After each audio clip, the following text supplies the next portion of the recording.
My parents spent $150,000 on my sister's dream wedding but ignored my invitation like it never existed. I was heartbroken until karma came knocking. Hey, Reddit. It's me, Rachel, and I need to get something off my chest. You know those stories where the neglected kid finally realizes their worth and walks away from their toxic family? I always wanted that to be me. I always told myself that one day I'd have my moment. The moment when I finally stopped caring, when I stopped hoping, when I stopped waiting for them to love me the way they loved my brother. I thought that moment would come when they ignored my birthday for the 5th year in a row. Or when they forgot to show up to my college graduation. Or when they made me pay for my own prom dress because they had spent too much on Caleb's sports equipment that month. But it didn't. That moment, the moment I truly understood my place in my family, came on my wedding day. I always imagined my wedding would be small but meaningful. A simple ceremony, warm string lights, laughter, and love filling the air. I never wanted anything extravagant, and honestly, I never even thought about a big wedding until I saw what my parents did for Caleb. My brother, Caleb, their golden child, their shining star, the son who could do no wrong. Caleb is 2 years younger than me, but if you ask my parents, they'd swear he was the firstborn, the most important, the one they built their entire world around. He was the kid who got straight A's without trying, who was charming, athletic, and effortlessly good at everything. I spent my entire childhood trying to keep up, to prove I was just as worthy. I was not ugly. I was not dumb. I was not unsuccessful. But compared to Caleb, I may as well have been invisible. I grew up in his shadow. If I got a B+, it was why not an A? If he got a B+, it was you did your best, sweetheart. If I needed new shoes for school, I had to save my babysitting money. If Caleb needed new shoes for soccer, my parents bought the best pair without hesitation. It wasn't outright cruelty. It wasn't malicious. It was just the unshakable, undeniable truth of our family dynamic. And I learned to live with it. I stopped expecting grand gestures. I stopped expecting praise. I stopped expecting them. So when I got engaged, I knew better than to hope. I didn't ask my parents for help with wedding expenses. I didn't expect them to throw me an engagement party. I didn't even expect them to be excited. But a small part of me, a part one hated, still thought they'd show up. I sent them invitations, even though I knew deep down that it was pointless. And sure enough, when the RSVPs came in, their names were missing. I called my mom, pretending I wasn't holding my breath. "Oh, honey, we wanted to come," she said, her voice syrupy sweet. "But Caleb has a business trip to Madrid that week, and you know how much he needs us." I laughed, a sharp, bitter laugh, because of course they would rather fly across the world with my brother than be there for my wedding. "No, we'll try to make it work. No, maybe we can come for part of the day. Not even a 'we're so sorry.' Just an excuse." I hung up without saying another word. Noah, my fiancé, now my husband, found me sitting on the floor of our tiny apartment, staring blankly at the wedding invitations I had spent hours writing by hand. He didn't say anything. He just sat down next to me, took my hand, and squeezed it. And I realized something. Right then and there, I had spent my entire life waiting for my parents to choose me. They never would. So I stopped waiting. The day of my wedding came, and it was beautiful. Small. Perfect. My best friend, Emily, held my hand before the ceremony and whispered, "You don't need them." She was right. I walked down the aisle without my father. Noah's mom cried happy tears and hugged me so tightly afterward that for a moment, I let myself believe I had the kind of mother who would have done the same. For a few hours, I forgot the pain. I forgot the hurt. And then, 3 months later, my mother called. Not to ask how married life was. Not to apologize. But to tell me that Caleb's engagement had fallen apart. I held the phone to my ear, waiting for her to say something, anything, that would acknowledge what had happened between us. But no. "Can you believe it?" she sighed dramatically. "That horrible woman cheated on him. He's heartbroken." I closed my eyes, pressing my fingers into my forehead. "That's awful," I said, because I didn't know what else to say. There was a pause. Then her voice took on a sharp edge. You didn't even congratulate him when he got engaged. I opened my eyes, my stomach dropping. Are you serious? I asked, my voice dangerously calm. You didn't even come to my wedding. She scoffed. That was different. I clenched my jaw. How? You didn't have a real wedding, Rachel. It was just a small ceremony. Caleb was supposed to have a grand wedding, and now it's ruined. I let out a breathy laugh. There it was. The truth. I was never going to be good enough. No matter what I did, no matter how much I tried, no matter how much love I had in my life, it would never compare to what Caleb had. I hung up. Noah found me in the kitchen, gripping the counter so hard my knuckles were white. I told him everything. He didn't say a word. He just wrapped his arms around me and held me tight. Let them go, he whispered. And for the first time in my life, I thought, maybe I could. A year passed. A quiet, hollow year where I pretended I had moved on. I focused on my marriage, my career, my friends, the family I had chosen for myself. I told myself I didn't care. I told myself I was free. And for the most part, I believed it. But then, one evening, my phone buzzed. It was my cousin, Mia. I hesitated before answering. Hey, she said, her voice laced with something unreadable. Hey, I replied cautiously. Have you seen it? My stomach twisted. Seen what? Check your mom's Facebook. I opened the app with slow, measured movements, bracing myself. And there it was. A picture of Caleb's fiancée's left hand, flashing an enormous diamond ring. The caption, "Our amazing Caleb is finally getting the wedding he deserves."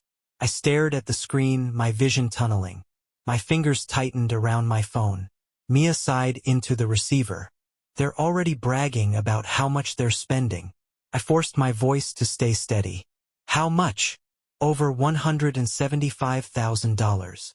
I let out a breath, slow and measured. The venue alone is $70,000. Mia continued, her voice dripping with disbelief. They're hiring some celebrity chef for the catering. They booked a 5-star resort for the honeymoon. It's a whole thing. I closed my eyes. $175,000. Meanwhile, when I got married, they couldn't even be bothered to show up. Mia hesitated. And there's more. I didn't say anything. They told everyone that they never got your wedding invitation. My eyes snapped open. What? They're acting like it was a mistake, like they wanted to be there, but somehow your invite got lost in the mail. A sharp, bitter laugh escaped my throat. Of course they were rewriting history. Of course they were pretending to be the victims. That's not even the worst part, Mia muttered. I gripped the phone tighter. What now? They're saying that your wedding didn't count because it wasn't big enough. I swallowed, my throat dry. They told people that Caleb's wedding is going to be the family event. That this is the wedding our family deserves. A slow, suffocating rage bloomed in my chest. They were acting like my wedding was an inconvenience. Like it was a practice run for the real one. I took a shaky breath. Rachel. Mia's voice was soft. Are you okay? I forced a smile, even though she couldn't see me. I'm fine. It was a lie, but it was one I was getting good at telling. The weeks leading up to Caleb's wedding were a spectacle. Every day there was a new update, a new way my parents were flaunting their golden child's perfect fairy tale. They sent out custom invitation boxes, complete with hand-painted calligraphy and gold-foiled details. They arranged for a private yacht party before the wedding, just for the inner circle. They flew in some designer from Italy to personally tailor Caleb's tuxedo. It was ridiculous. And yet, it was everything I had secretly wished they had done for me. I told myself I didn't care. But when I found out that they had booked the exact same venue I had originally wanted for my wedding, something inside me cracked. I had spent months looking at that venue, dreaming about it, imagining what it would be like to walk down the aisle, with my parents watching proudly from the front row.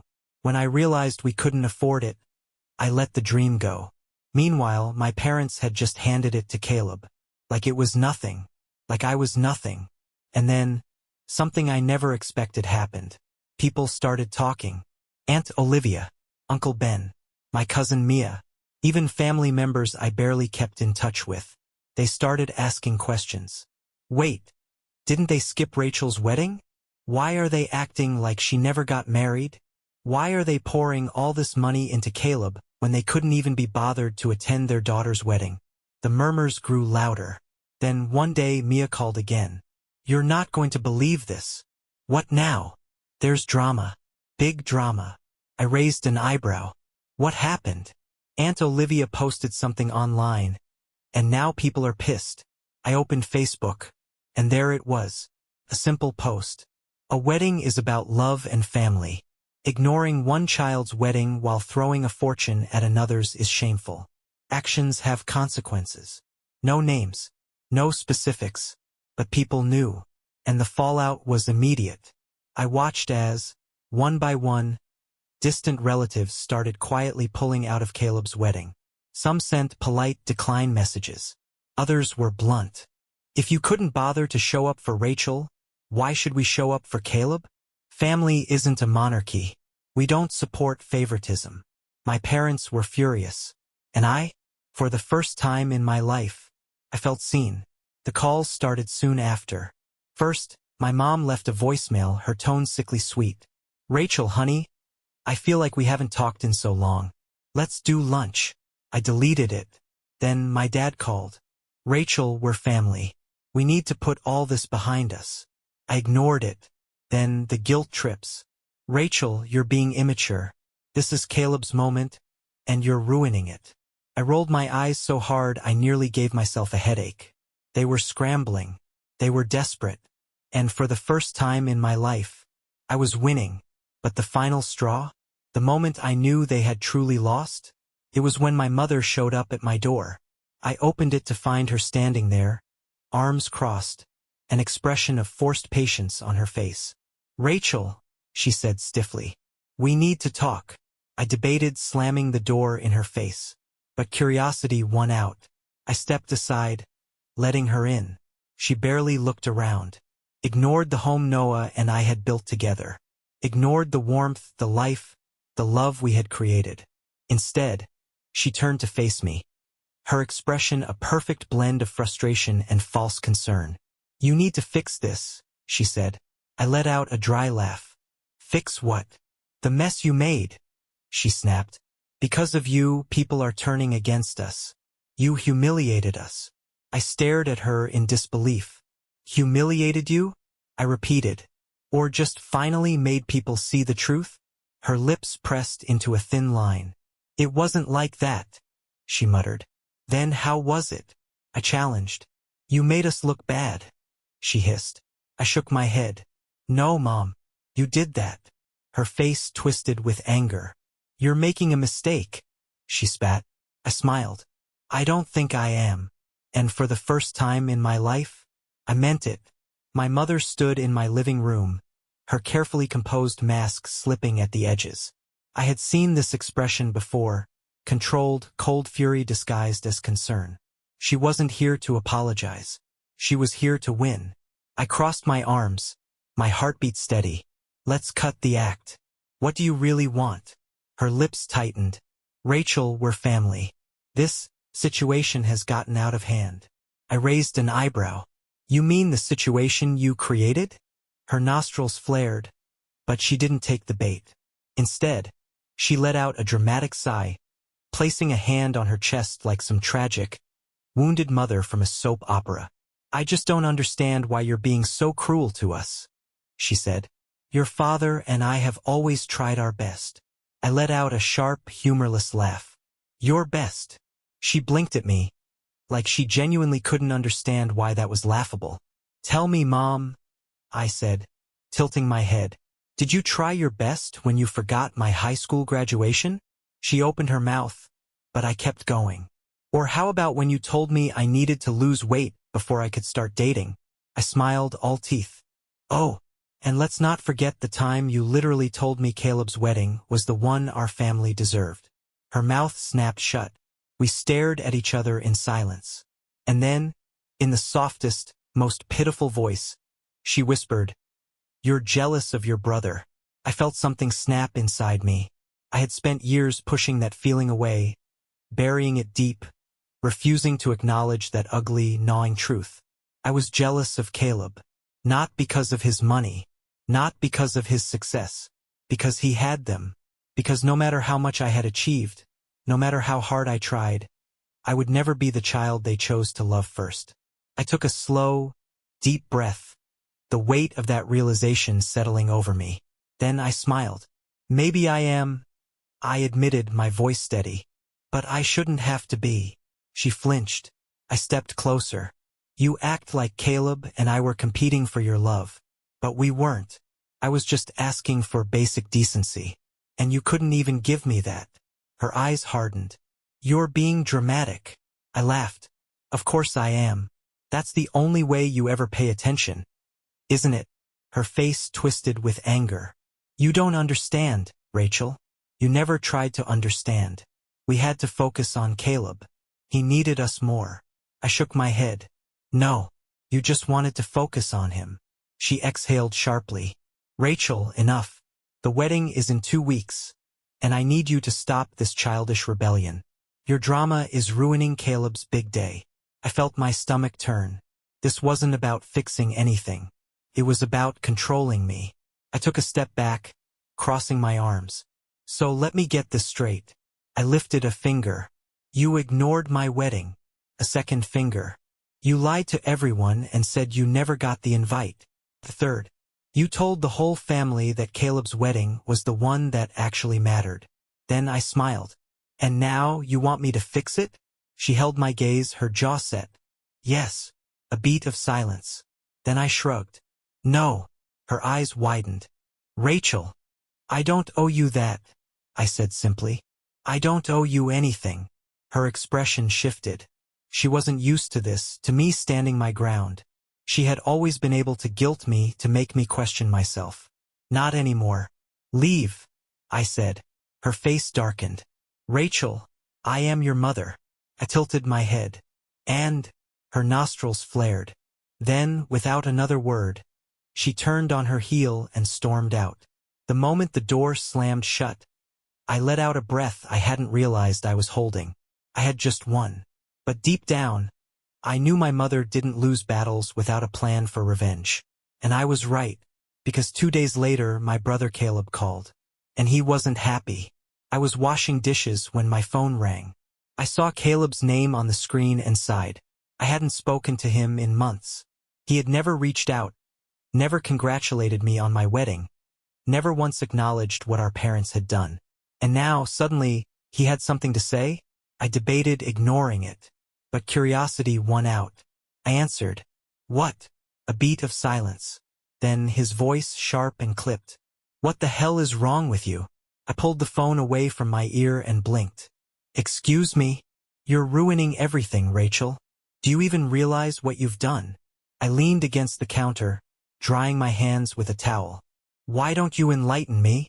He let out an exasperated laugh. Are you serious? Mom is a wreck because of you. Dad is furious. Half the family is turning against them. And it's all because of your stupid, petty tantrum. I exhaled through my nose. Caleb, they ignored my wedding. Oh, get over it, he snapped. A cold silence settled between us. Get over. Just like that. Like my pain was nothing. Like the years of being overlooked, dismissed, and forgotten didn't matter. I swallowed hard. You really don't care, do you? Caleb scoffed. You're jealous of me. You always have been. And now you're trying to punish Mom and Dad just because they didn't throw you a pity party. I closed my eyes, gripping the phone tightly. I don't want a pity party, Caleb. I wanted basic respect. Well, you don't deserve it, he said coldly. I inhaled sharply, and just like that, I saw him clearly for the first time. I had spent my whole life thinking Caleb was just lucky, that he didn't realize how much easier things were for him. But no, he knew. He had always known. And he liked it. I straightened, my grip on the phone loosening. You know what, Caleb? You're right. He paused. What? I am jealous of you. My voice was eerily calm.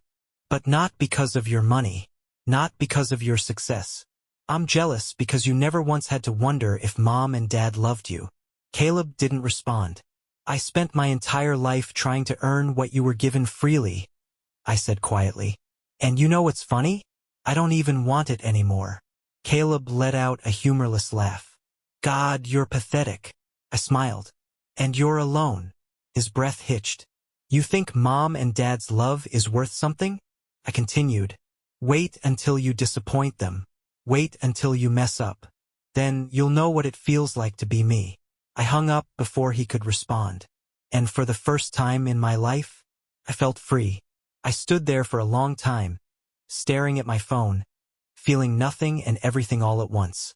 I had spent years waiting for my family to see me, but Caleb's words made something crystal clear: they never would. And for the first time, I didn't feel the need to make them. A strange lightness settled in my chest. I was done. Done explaining. Done justifying. Done begging for scraps of love that should have been mine to begin with. And yet, a small part of me wondered how long this feeling would last. Because I knew my family. I knew how they operated. They weren't just going to let me walk away without a fight. And I was right, because 3 days later my father called. Not my mother. Not Caleb. My father. Richard Monroe. Stern, cold, and calculated. A man who never wasted words, who never raised his voice, because he never needed to. He only called when something needed to be fixed. And in his mind, I was the thing that needed fixing. I answered the phone, my voice blank. Hello. Silence. Then his deep, measured voice. Rachel. No, hi, sweetheart. No, how have you been? Just my name, clipped and controlled. I leaned against the kitchen counter, staring at the wedding photo on my fridge. Me and Noah, laughing, glowing, surrounded by people who actually showed up. I traced the edge of the magnet holding it in place. I assume you're not calling to apologize, I said flatly. A long pause. Then, no, of course not. I'm calling, he continued, because you need to stop this nonsense. I let out a short laugh, shaking my head. What nonsense would that be exactly? You know what, he said. Your childish behavior is embarrassing. You're tarnishing our family's reputation. I rolled my eyes. There it is. The real issue. Not that they hurt me. Not that they abandoned me. Not that they failed me. But that people were talking about it. I'm embarrassing you? I said slowly, letting the words settle between us. Yes. I inhaled sharply, forcing my voice to stay calm. You know what's funny, Dad? I said, my voice deceptively light. I spent years feeling embarrassed because of you. Silence. I was embarrassed when you forgot my birthday 3 years in a row. I continued. I walked to the fridge, staring at my wedding picture again. I was embarrassed when Mom told me I wasn't pretty enough to get a boyfriend in high school. I tilted my head, studying my own face in the photo, happy, loved. And I was really embarrassed when I sent you a wedding invitation and you pretended you never got it. A beat of silence. Then, my father let out a slow, measured breath. Rachel, enough? I clenched my jaw. No, I said. You don't get to decide when this conversation ends. A sharp, clipped exhale. This attitude of yours. This attitude? I cut in, laughing bitterly. Oh, Dad, this isn't an attitude. This is me finally calling you out on your bullshit. Watch your tone, he warned. I ignored him. Let me guess. You only care because people are pulling out of Caleb's wedding, right? Another pause. Not denial. Not confirmation either. Just silence. I smiled. Gotcha. I hear it's becoming a bit of a PR nightmare. I mused. Must be humiliating. Rachel. His voice was sharper now. Almost as humiliating as, say, having your entire family ignore your wedding. I continued. Oh wait, I wouldn't know. Because unlike Caleb, I actually showed up to mine. A sharp exhale on the other end of the line. And then, you think you're punishing us? He said, his voice colder than I had ever heard it. You're only hurting yourself. I scoffed. Yeah? How so? We're family, Rachel, he said, as if that alone was enough. You can't change that. I leaned against the counter, gripping the edge. See, that's where you're wrong, Dad. I murmured. I can. Silence. A long, dangerous silence. Then, Finally, his voice dropped into something quieter, more controlled. "You'll regret this," he said. My fingers tightened around the counter. Maybe once I would have believed that. Maybe once that would have scared me. But not anymore. I smiled. "No, Dad," I said. "I won't." And I hung up. For the first time in my life, I didn't cry after talking to my father. I didn't feel small. I didn't feel guilty. I just felt free. I expected the calls to stop after that. But my family wasn't done with me yet. Because the next time my phone rang, it wasn't my mother. It wasn't my father. It was Caleb's fiancée.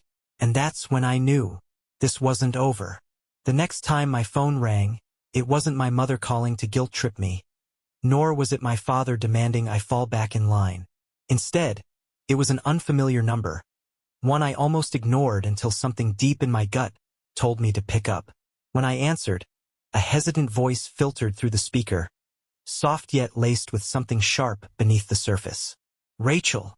I frowned, gripping the phone tighter. "Who is this?" A small pause followed before she finally spoke again. "It's Claire, Caleb's fiancée." I blinked, momentarily stunned. Claire and I had barely spoken before, and the little I knew of her came from my mother's exaggerated praise and Caleb's social media posts flaunting their perfect life together. "What do you want?" I asked, my voice flat. She hesitated, and for a brief second, I almost felt bad for her. Almost. I wanted to talk to you before the wedding," she said, her tone careful, as if she were picking each word like a landmine waiting to explode. I let out a humorless laugh, crossing my arms. "Why? Afraid I'm going to show up and ruin the big day?" "No," she said quickly. "I mean, well, actually, that's kind of what I wanted to talk about." I sighed, already tired of the conversation. "Claire, I have no interest in your wedding, I assure you. If you're calling to ask me to keep the peace, don't waste your breath." She exhaled sharply. "Look, I know you and your parents have issues, but this has gotten completely out of control. Caleb is furious, your mother is beside herself, and honestly, everyone is miserable." I arched an eyebrow, unimpressed. "And somehow, I'm the problem?"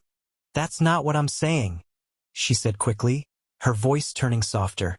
"But don't you think this has gone on long enough?" I clenched my jaw, gripping the edge of the counter as I struggled to keep my voice steady. "This isn't some petty fight over who gets to sit at the front of the table at Thanksgiving. Claire," I said, my tone sharper than before. "This is years, decades, of being treated like I don't matter. Your fiancé got a six-figure wedding, and I got abandoned on the most important day of my life. So no, I don't think this has gone on long enough." Claire didn't respond right away, and for a moment I thought she had hung up. Then, in a voice so low I barely heard it, she whispered something that made my breath catch. "I think you're right." I straightened, caught off guard. "What?" She let out a shaky breath, and when she spoke again, there was something raw in her voice. "I've been with Caleb for 3 years, and in those 3 years, I've watched your parents bend over backward to make sure he never struggles, never fails, never experiences the smallest inconvenience. Meanwhile, the few times I brought you up, it was always the same thing. Rachel is difficult, Rachel is bitter, Rachel is jealous."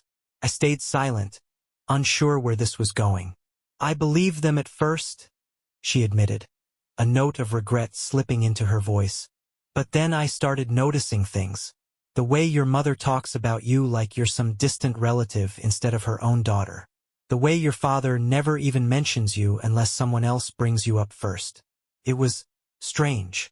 I swallowed hard, unsure how to respond.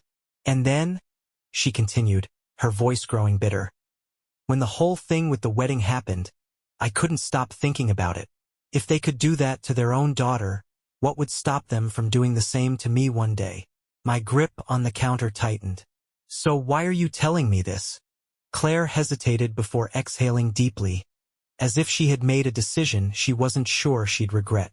"Because I want to know the truth," she said. "Not their version, not Caleb's version, yours." I blinked, momentarily speechless. No one in my family had ever asked for my side of the story before. Not once. For a long time, I stood there, the weight of her request pressing down on me in a way I hadn't expected. Then, after taking a deep breath, I finally spoke. And for the first time, I told my story. All of it. I didn't hold back. For the first time in my life, someone from their side, the side that had always ignored me, dismissed me, rewritten history to make me the villain, was asking for my truth. And I wasn't going to waste the opportunity. So I told Claire everything. I told her about growing up in Caleb's shadow, about the birthdays they forgot, the achievements they brushed aside, the way my parents never saw me as someone worth celebrating. I told her how, when I was 14, I had saved up my babysitting money to buy a dress for the winter dance because my parents had just spent a fortune on Caleb's new soccer gear and told me there was no extra money. I told her how, when I graduated college, my dad had barely glanced up from his newspaper, mumbling a distracted "good job" before going back to reading. Meanwhile, when Caleb graduated, they threw a massive party, complete with catering, speeches, and a photo slideshow of his greatest moments. I told her how, when I got engaged, my mother didn't ask a single question about my fiancé, my ring, or my wedding plans. But when Caleb so much as mentioned proposing to his girlfriend, she spent weeks helping him pick the perfect ring, researching venues, and planning the grand announcement for social media. And then, finally, I told her about my wedding, how I had sent my parents an invitation out of obligation, fully expecting them to decline, how I had still held on to that pathetic shred of hope, thinking maybe, just maybe, they'd surprise me, how they didn't even bother with an excuse at first, just a vague "we're busy." And then, how I had found out why they were busy. A business trip to Madrid with Caleb, because he apparently needed them more than I did on the most important day of my life. I told Claire about standing there in my wedding dress, watching other people's parents hug them, cry for them, be there for them, while mine didn't even send a text. I told her how, even after all of that, my mother had called me months later, not to apologize, not to ask about my marriage, but to scold me for not congratulating Caleb on his engagement. I told her everything, and when I finally finished, the line was completely silent. For a moment, I thought maybe she had hung up. Maybe I had overwhelmed her. Maybe she had decided I was just bitter, just difficult, just too much. But then, she let out a slow, shaky breath. "Holy shit," she whispered. I leaned against the counter, feeling exhausted in a way I hadn't expected. "Yeah," I murmured. "Holy shit." A long silence stretched between us. Then, Claire's voice, softer this time. "They really did ignore you, didn't they?" I laughed, but it was hollow, tired. "You sound surprised." She hesitated. "I guess I am. I mean, I knew your parents favored Caleb. I saw it. But I didn't realize just how bad it was. I didn't realize they—" She cut herself off, like she was struggling to put it into words. I didn't say anything. And then, in a voice barely above a whisper, she said something that made my stomach turn. "I think Caleb knew." My fingers tightened around the edge of the counter. "What?" She exhaled. "I think he knew, Rachel. I don't think he was just blindly benefiting from their favoritism. I think he saw it. I think he knew exactly how they treated you, and he just let it happen." I swallowed hard, my throat suddenly dry. "I mean, think about it," she continued, her voice growing more certain. "You said he was always given everything. He never had to fight for attention, never had to earn their love. It was just there. And if he ever noticed that you weren't getting the same, he never spoke up, never cared enough to question it." I closed my eyes. I wanted to argue.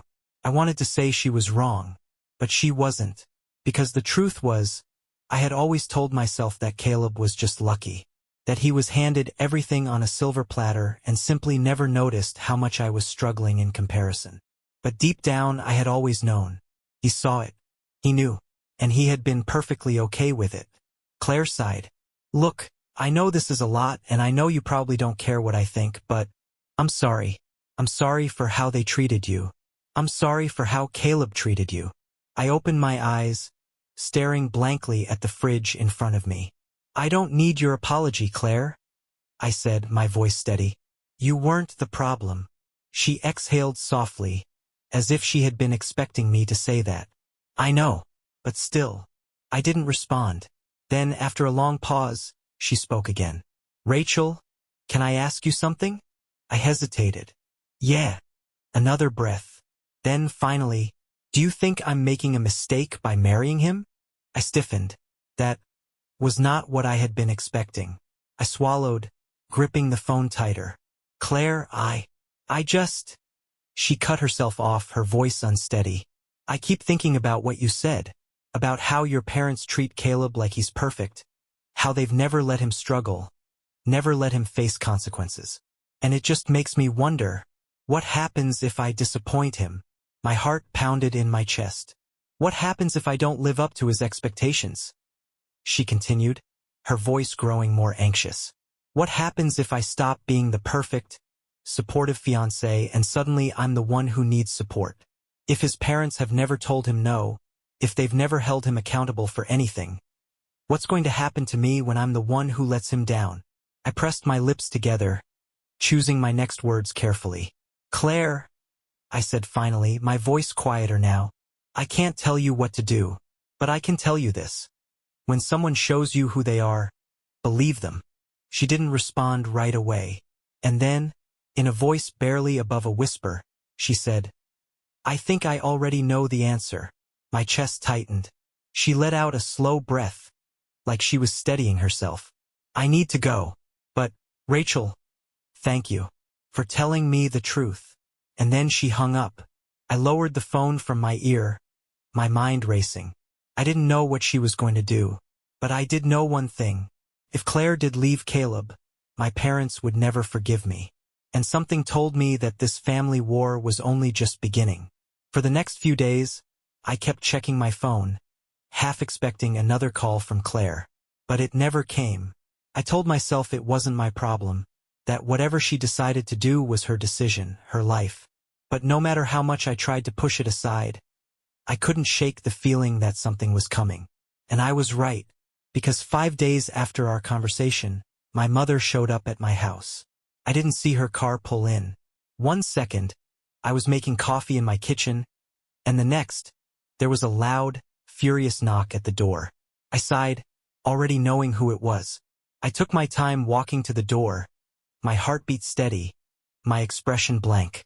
When I opened it, I was met with the sight of my mother standing there, her arms crossed tightly over her chest, her lips pressed into a thin, disapproving line. Rachel. Her voice was clipped, cold. I raised an eyebrow. Mom. She didn't wait for an invitation. She pushed past me, marching straight into my living room, her heels clicking against the floor. I shut the door behind her, turning to face her. Wow. Come on in, I guess. She ignored my sarcasm, spinning around to face me, her eyes blazing. What did you say to Claire? I leaned against the wall, crossing my arms. Ah, there it is. Her jaw tightened. Don't play games with me, Rachel. I'm not, I said, shrugging. But since you're so curious, I told her the truth. My mother's nostrils flared. The truth? Yep, I said. You know, that thing you and Dad like to rewrite whenever it's convenient for you. She exhaled sharply, her patience clearly wearing thin. You had no right to get involved in Caleb's relationship. I let out a short, humorless laugh. Are you serious right now? You all got involved in my life for years, telling me who I should be, what I should do, which choices were acceptable and which weren't. But the second I tell someone my truth, suddenly it's crossing a line. Her eyes darkened. Claire left him. I stiffened. For a brief moment my brain went blank. Then, slowly, I straightened, trying to keep my face neutral. Good for her, I said evenly. My mother gasped, looking at me like I had just slapped her across the face. Good for her? She repeated, her voice rising. Do you even understand what you've done? Caleb is devastated. I tilted my head. Devastated? Or just embarrassed? Her face twisted into something ugly. She called off the wedding because of you. No, Mom, I said, my voice calm but firm. She called off the wedding because she realized the truth about Caleb. About all of you. My mother shook her head, her hands curling into fists. You poisoned her against him. You filled her head with lies, and now my son, your brother, is heartbroken. I clenched my jaw, my patience rapidly disappearing. Mom, I didn't lie to Claire. I told her exactly how you treated me my whole life. And if hearing the truth was enough to make her walk away from Caleb, maybe you should ask yourself why that is. She blinked, like the thought had never even occurred to her. But just as quickly, she shoved it away, straightening her spine, her voice turning sharp. You've always been jealous of him, she hissed. That's what this is really about. I let out a bitter laugh. Are we still on that? Jesus, Mom. You act like Caleb and I were in some competition, but I was never trying to beat him. I just wanted to be acknowledged. She scoffed, waving a hand. Oh, don't be so dramatic. I inhaled sharply, feeling that old, familiar rage bubble up. Dramatic, I repeated, stepping closer. Dramatic is spending nearly 200 grand on one child's wedding while ignoring the others completely. Dramatic is lying to the entire family and pretending my wedding invitation got lost in the mail. Dramatic is showing up at my house to yell at me because your perfect son finally got a taste of reality. Her face flushed with anger, her breath coming faster. You destroyed your brother's future. I shook my head. No, Mom. Caleb destroyed it himself. She opened her mouth, then shut it, because she knew I was right. Claire hadn't left because of me. She had left because she finally saw Caleb for who he really was, the product of two parents who had spent his entire life shielding him from accountability. And my mother couldn't handle that, because if Caleb wasn't perfect, then maybe, just maybe, that meant she wasn't either. She inhaled sharply, her jaw tightening. You'll regret this, Rachel. I exhaled, shaking my head. You keep saying that, Mom, but I don't. Her lips pressed into a thin line. Then, without another word, she turned on her heel and stormed out, slamming the door behind her. The second she was gone, I let out a long, slow breath, my shoulders slumping. It was over. I had won. But deep down I knew my mother wasn't done yet. I didn't hear from my parents for a few days after my mother's dramatic exit, but I wasn't stupid enough to think that meant it was over. Silence, when it came to my family, was never a surrender. It was a strategy. And sure enough, it didn't take long before I found out exactly what they had been doing while they weren't calling me. It started with a text from my cousin Mia. Mia, hey, I think you should check Facebook. I frowned, my stomach tightening. I had barely been on social media lately, mostly because I didn't want to see updates about Caleb's wedding that wasn't. I didn't need to scroll past posts of my mother desperately trying to save face, pretending that Claire had suddenly decided she wanted a longer engagement, instead of admitting the truth. But if Mia was telling me to check, it had to be bad. I opened the app, and there it was. Post from my mother. A long, dramatic, self-pitying post that practically dripped with manipulation. Family is supposed to be about love, forgiveness, and support. No parent is perfect, but we do our best. It's heartbreaking when someone you raised turns against you, spreading lies and trying to tear the family apart. Some people forget where they come from. Some people choose to hold on to hate instead of choosing love. But we will not be broken. We will not be poisoned by bitterness. We will continue to support our son, who deserves happiness, despite the cruelty he has faced. I read it twice, feeling a slow, simmering rage build inside me. It was vague.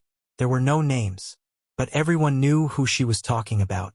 The comments were filled with her friends and distant relatives offering sympathy, saying things like, "Stay strong, Diane," and "You're such a good mother. Don't let the negativity get to you." But then, there were other comments, from people who did know the truth. Funny how you're talking about support when you couldn't even show up to Rachel's wedding. Maybe if you hadn't played favorites for 30 years, this wouldn't be happening. Choosing love? You mean the way you chose to love one child and ignore the other? A small smirk tugged at my lips. For years, my mother had controlled the narrative, carefully curating the version of our family that she wanted people to believe. But now, that narrative was falling apart. I switched to Caleb's profile, half expecting to see some bitter, passive-aggressive post from him, but instead, I found something worse. He had posted a photo, an old picture of us from when we were kids, sitting on the beach during a family vacation. Back when I still thought we were equals before I understood my place in our family. The caption: I never thought my own sister would betray me like this. Family is supposed to be forever. A cold, hollow feeling settled in my chest. I stared at the screen, reading the words over and over again, feeling something inside me shift. Betray him, as if I hadn't spent my entire life being cast aside, ignored, treated like a distant relative while he was showered with endless love and support, as if I hadn't been forced to sit through years of being second place. I clenched my jaw, inhaling deeply through my nose, and then, before I could stop myself, I typed a reply. Funny. I thought family was supposed to show up for each other's weddings. Guess that rule only applies to you. Then I hit post. Almost immediately, the likes and responses started rolling in. Some from people who had known the truth for years but had never openly said anything. Others from distant relatives who were only now putting the pieces together. And then my phone rang. My father. I let it go to voicemail. It rang again. Caleb. Ignored. Then, a text. Caleb, take it down. I smiled, tossing my phone onto the couch. Let them panic.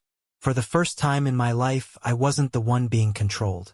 I wasn't the one scrambling to make things right. I wasn't the one staying silent to keep the peace. For the first time, they were the ones losing. And I had no intention of letting them win again.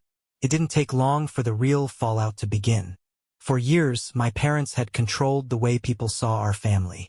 They were the loving, supportive parents. Caleb was the golden boy, destined for greatness.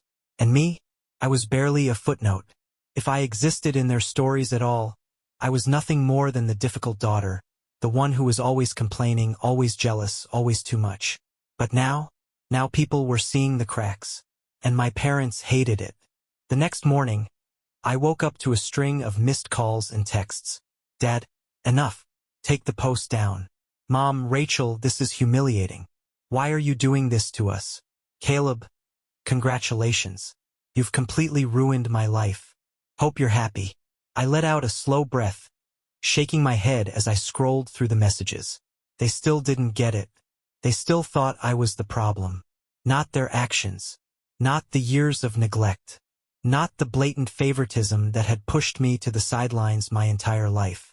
Just me. I tossed my phone onto the bed and went to make coffee, trying to ignore the anxious buzzing in my chest. I should have been relieved.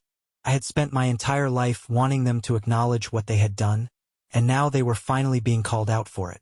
But the truth was, it didn't feel as satisfying as I thought it would. Because no matter how much I told myself I didn't care, no matter how many times I reminded myself that I was done with them, there was still that small, pathetic part of me that wished things had been different. That wished I had been loved the way Caleb was. That wished my parents had fought for me instead of against me. I sighed, rubbing my temples. I didn't have time for this. I had my own life to focus on. I was done playing their games. Or at least I thought I was, until Mia called. Rachel, she said the moment I picked up, her voice breathless. Have you seen it? I frowned. Seen what? Your mother, she said, exasperated. She went on local radio this morning. I nearly dropped my coffee. She what? Yeah, Mia said. One of those family talk shows. She went on there and gave this whole dramatic speech about how hard it is to be a mother, how heartbreaking it is when a child turns against you. She made it sound like you just cut them off for no reason. Like you're some kind of selfish, ungrateful daughter who just decided to hate her family one day. My stomach twisted. You're kidding. I wish I was, she said. She even cried. Actual tears, Rachel. I let out a slow, shaky breath, pressing my fingers against my temple. Of course she would do this. She couldn't control me anymore, so now she was trying to control the story. What are people saying? I asked, my voice quieter now. Mia hesitated. It's mixed. A lot of people are taking her side. You know how she is. She knows exactly how to make herself look like the victim. But there are also people calling her out. People bringing up your wedding. pointing out that she's conveniently leaving that part out of her sob story. I swallowed hard, my hands clenching into fists. I shouldn't have been surprised. But somehow it still hurt. She's never going to admit what she did, I murmured, more to myself than to Mia. Even now, she's still trying to twist everything to make herself look like the victim. Mia sighed. Rachel, you know they're never going to change, right? I closed my eyes. Yeah, I whispered. I know. And yet, some pathetic part of me had still been waiting for it. I had spent my whole life trying to earn their love, trying to make them see me. But maybe they never would. And maybe that had to be okay. I let out a slow breath, forcing my hands to relax. I need to go, Mia. Are you okay? She asked, concern creeping into her voice. I smiled slightly, even though she couldn't see it. Yeah, I will be. And for the first time, I almost believed it. The final break didn't come in an explosion. There was no screaming match, no dramatic confrontation. No last-ditch effort from my parents to make me fall back in line. Came in the quiet. It came in the absence of something I had spent my entire life chasing. After my mother's radio stunt, I waited. I waited for another phone call, another text, another attempt at manipulation. I expected my father to call, to threaten me into silence. I expected Caleb to throw another tantrum, to make it clear once again that he saw me as nothing more than a jealous, bitter sister who wanted to tear him down. But nothing came, and that was how I knew. They weren't trying to win me back anymore. They were erasing me, and maybe that should have hurt. But the truth was, I had already spent my entire life feeling erased. At least now, I wasn't the one doing the erasing. I was the one choosing to walk away. One evening, as I sat on the couch with Noah, my head resting against his shoulder, I felt my phone buzz beside me. For a moment, I considered ignoring it, but when I glanced down, I saw that it was a message from Mia. Mia, you're not going to believe this, I sighed, picking up my phone. Me, what now? Her response came seconds later. Mia, Claire just posted something. My eyebrows lifted slightly, a flicker of curiosity sparking in my chest. Claire hadn't contacted me since the last time we spoke, and I had assumed she had decided to quietly move on with her life. But when I clicked on the link Mia had sent me, I felt my breath hitch. It was a photo of Claire, standing in front of a packed suitcase, her engagement ring noticeably missing from her hand. The caption, sometimes, love isn't enough. Sometimes you realize the person you're with has never truly had to fight for anything in their life, and that's not the kind of person you want to build a future with. I deserve more, and I'm choosing to walk away. I stared at the post, reading it again and again, something deep in my chest unraveling. Claire had walked away. She had seen what I had spent years seeing, and she had chosen herself. I wasn't the only one anymore. For the first time in my life, I wasn't alone in knowing what kind of people my parents really were. I let out a slow breath, setting my phone down. Noah squeezed my hand gently. You okay? I turned to look at him, at the man who had stood by me through all of this, at the life I had built outside of my family's shadow. And for the first time in a long time, I was okay. I smiled, leaning into him. Yeah, I said softly. I am. Because this time I wasn't waiting for them to love me. I had already found love elsewhere, and that was enough.